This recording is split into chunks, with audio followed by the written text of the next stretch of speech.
Satyabhama Institute of Science and Technology, Chennai. Satyabhama Institute of Science and Technology, Chennai. கேரளாவின் காசரகோடு, திருச்சூர் உள்ளிட்ட பகுதிகளில் பெய்து வரும் மழையால் சாலையில் ஆறு போல வெள்ளம் பெருக்கெடுத்து ஓடுகிறது. வீடுகள், மருத்துவமனைகளில் வெள்ளம் புகுந்துள்ளது. இது குறித்த கூடுதல் தகவலோடு இணைகிறார் செய்தியாளர் ராஜேஷ். வணக்கம் ராஜேஷ், விவரங்கள். வணக்கம். கேரளாவில் கடந்த 2 நாட்களாக கனமழை கொட்டி தீர்த்து வருகின்றது. பரவலாக பல்வேறு மாவட்டங்களிலும் இதே போன்ற நிலைதான் இருக்கின்றது. வீடுகள், அரசு பள்ளிகள், மருத்துவமனைகள் என பல இடங்களிலும் மழைநீர் உள்ளே புகுந்த காரணத்தால் பொதுமக்களுடைய இயல்பு வாழ்க்கை முற்றிலுமாக பாதிக்கப்பட்டிருப்பதை பார்க்க முடிகின்றது.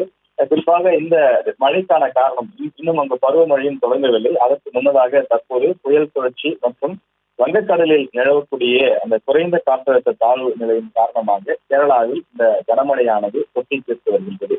கடந்த 2 நாட்களாக அந்த மாநிலத்தினுடைய பல்வேறு மாவட்டங்களிலும் தொடர்ச்சியாக மழை பெய்து வருகின்றது. குறிப்பாக வியாபாரிகள் கடை வைத்திருக்கக்கூடிய பஜார் வீதிகள், பேருந்து நிலையங்கள், மருத்துவமனைகள், உணவகங்கள் உள்ளிட்ட பல இடங்களிலும் தண்ணீர் புகுந்திருக்கின்றது.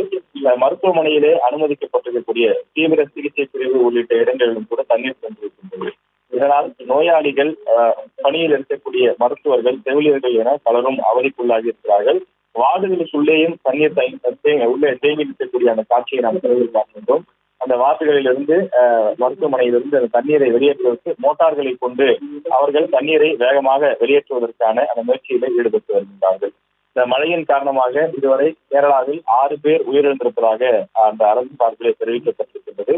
தொடர்ந்து உயிரிழப்புகள் ஏற்படா வண்ணம் தடுப்பதற்கான நடவடிக்கைகளும் எடுக்கப்பட்டு வருவதாக தெரிவிக்கப்பட்டிருக்கிறது.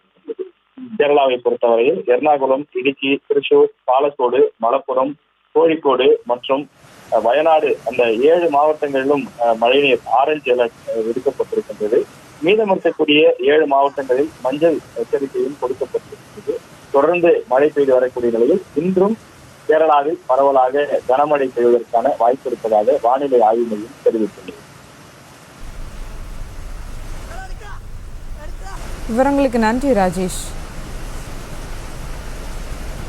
Satyabhama Institute of Science and Technology, Chennai. Satyabhama Institute of Science and Technology, Chennai. செய்திகளை உடனுக்குடனும் துல்லியமாகவும் தெரிந்து கொள்ள சப்ஸ்கிரைப் பண்ணுங்க.